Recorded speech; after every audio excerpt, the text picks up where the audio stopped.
What is up guys, it's Mitch here, welcome to a new video. Today we're going to be taking a look at what is inside my camera bag for 2020. You guys might have already noticed I actually have two bags. So I've got this little one here as well as my main backpack. We'll get into this one a little bit later. However, this is the main camera bag that I'll usually carry on with me when I go on a plane, when I go traveling, minus this stuff on the front here, which I'll check into my main luggage. So straight away here, we have a Benro travel tripod. So I'll use this for video, some long exposure stuff. Super handy to always have a tripod with you. This one's nice and lightweight and also compact. It does stand probably about this tall, I think. I've got a Manfrotto ball head on there right now, which just takes the normal Manfrotto like square quick release plate, which I have on all of my cameras. I also have a GorillaPod here. So I use this mainly for like vlogging, stuff like that. You can also wrap this around trees and get like interesting shots when you can't actually use the tripod. You'll notice that I don't have a head on this just to save weight. I'm usually only using one of these at either time, so I'll just swap the head over. That way I don't have to muck around with different quick release plates and all that kind of thing. This can also like fold out into a makeshift little shoulder rig as well if I need some extra stability in a pinch. So these will actually get checked into my main luggage. You don't want to bring these on the plane with you. They're too heavy and they also kind of look like weapons. So I'll chuck these over here for now. Now getting into the main bag, this is the Think Tank Streetwalker Pro version 2. I've had this bag for ages. It's pretty good. I haven't really seen a need to upgrade. However, I will be looking in the future for a bag that fits like a 15 or 16 inch MacBook, because this one has a compartment in the back, but it's not quite big enough. It's more of like a tablet size. It has some pockets on the front as well as on the sides. And then this is the main compartment. So it flips open like this.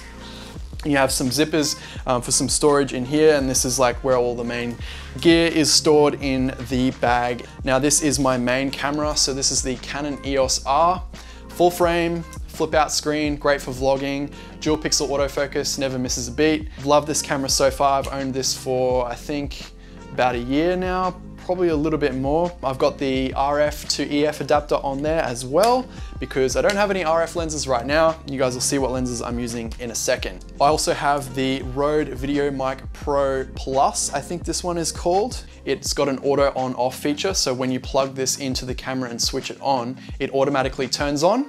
And then when you switch the camera off, it turns off for you. It's perfect. You never have those issues where you leave the microphone on and it drains the battery, or you forget to turn the microphone on and all your audio is toast, so that's really great. Has an internal battery, charges via USB, and it's a good on-camera solution for vlogging or just picking up atmosphere. I've got some other audio gear which I'll go through in a second, but yeah, this is the main microphone that I'll put on the camera. So now moving on to my main video camera. So this is the Blackmagic Pocket Cinema 6K. Absolutely love this camera for all of my cinematic video work, as well as some of my YouTube videos. I film most of my behind the scenes videos on this camera. I've got the tilter half cage on there, which gives you a bunch of different mounting points as well as some protection for the body of the camera. So this is an EF mount as well, which means that with my EOS R, we share the same mount. Don't have to carry two sets of lenses. Same with the batteries. The batteries are exactly the same. They use an LPE6 across both cameras. So on the tilter half cage, I have mounted the Samsung T5 SSD. Now this is a 500 gigabyte one, and that is actually clamped through the tilter bracket that you can get. And this has a braided cable which actually plugs in, it screws in, so it's actually attached like really sturdy to the drive and to the camera. So you have no worries of your T5 SSD ever coming unplugged, because you don't want this cable to come unplugged during a shot. This camera is amazing. It can do super slow motion up to 120 frames per second. It can shoot 6K in RAW at 50 frames per second, which is amazing. It can also do compressed RAW, which is just mind-blowing. I absolutely love this camera. I've been using it so much since I got it.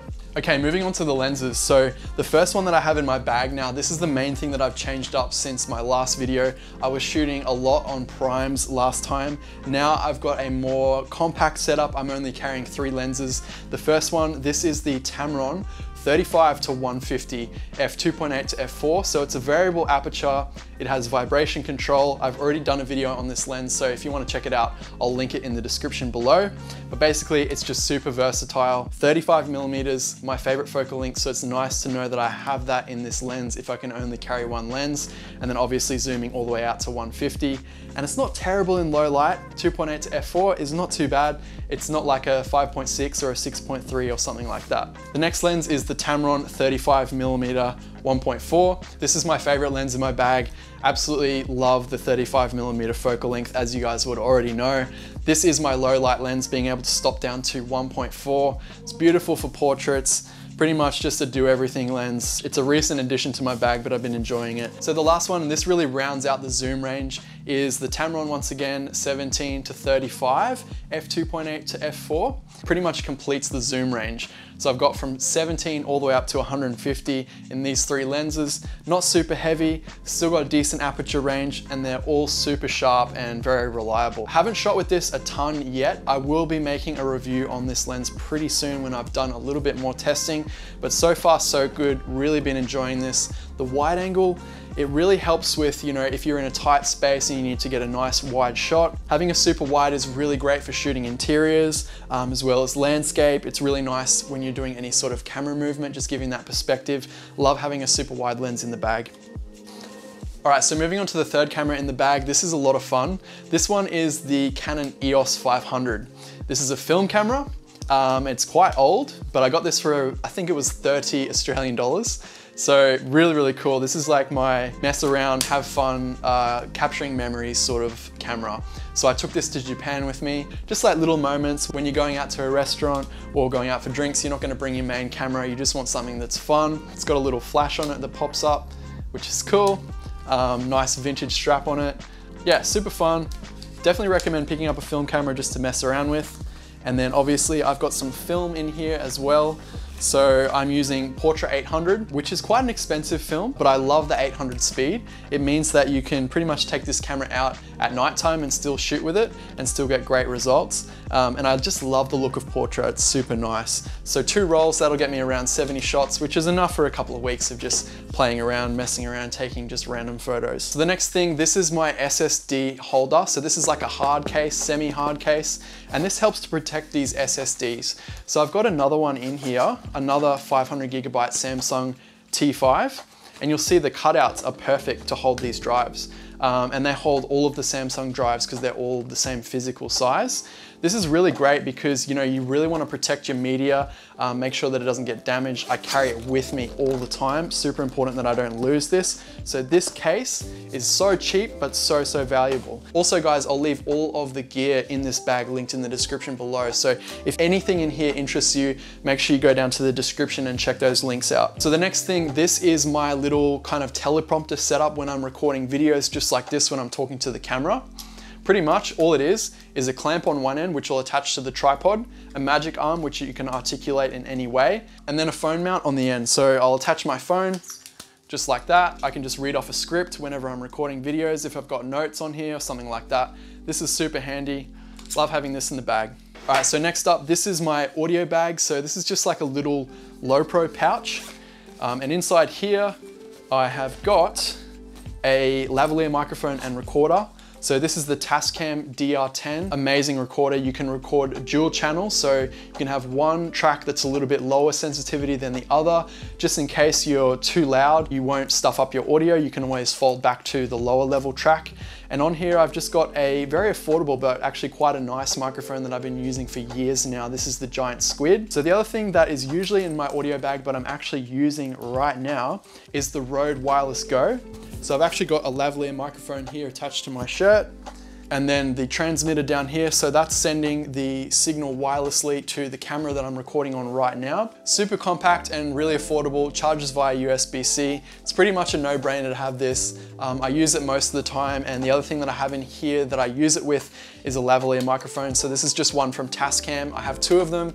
One is on me right now. However, I usually only take one with me. So that's pretty much it for the main compartment of the bag. So moving on to the top section now. Got these 2 little compartments in the top. So in here, I just have a bunch of random stuff, I've got a variable ND filter. This is just a cheap one. I don't use them that often, to be honest, mainly controlling my exposure with my shutter speed rather than ND.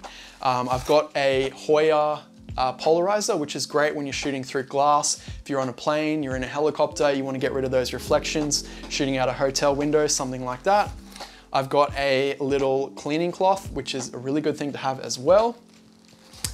And then I have some Eneloop AA rechargeable batteries. So super handy, always have rechargeables on you, spare batteries whenever you can. Speaking of batteries, in the bottom here, I've got a bunch of LP6 batteries. I've got 5 spares as well as 2 in the camera, so 7 total. Always have batteries on you guys, it's really important. So moving on to the side compartment here on the left-hand side of the backpack, I've got a Canon LP6 charger, so it's really handy. I've usually got a couple of these in my checked luggage, but it's always good to have one on you. And I've also got in the pouch here a hard case for spare memory cards. So this will hold CF, SD, all sorts of different cards. And this is water resistant as well. It's always good to have spare cards on you. Definitely always a good idea. One thing that you should never ever leave without in this little case here is a universal travel adapter. So I think this was like $1 or $2, and don't buy these at the airport. Get these before you leave because they're a lot cheaper. They're very expensive in the airport. This will pretty much get you out of trouble no matter where you go. So it'll adapt any kind of plug to any outlet. You're always flying through different airports in different countries. You might go through Europe, you might go through, you know, somewhere in Asia, Singapore, Hong Kong, something like that. And you never know what kind of outlet you're gonna need. So this is super, super handy. The other thing I have in this side compartment is my GoPro Hero 5. Now this is kind of just my throwaway camera. If I don't wanna take any of my expensive gear with me because I don't want it to get wet or stolen or whatever. When I went to Japan, I attached it to my helmet when we did the go-karts and also on the front of the go-kart, which was a lot of fun. Got some really interesting footage. Just footage where I don't want to attach my main camera and get it destroyed. I'll use this GoPro. So that's it for the main bag. Now moving on to this small little Think Tank mirrorless mover 25. This is where my drone lives. So this is the DJI Mavic 2 Pro. I've got a battery in there at the moment. Also got the controller in this side compartment and a spare battery in the top. So I carry 2 batteries with me. I've also got the charger in there as well. This bag somehow is like the perfect size for the Mavic 2. This is a Think Tank bag, so this is not the intended bag for this drone. However, it just fits perfectly. 1 spare battery and then 1 in the drone, which is about an hour worth of flying time, which is absolutely perfect for me. The best thing about this bag is that if I'm going somewhere where I just need to take 1 camera, 1 lens, I can take the drone out and this just becomes like a sling that I can just have easy access to gear. So yeah, that's super nice. So that's it for this video, guys. I really hope you enjoyed it. If you did, make sure you leave a like down below. And if you have any questions for me, I try my best to answer everyone down in the comments section. So yeah, thanks for hanging out with me once again, guys, and I'll see you in the next one.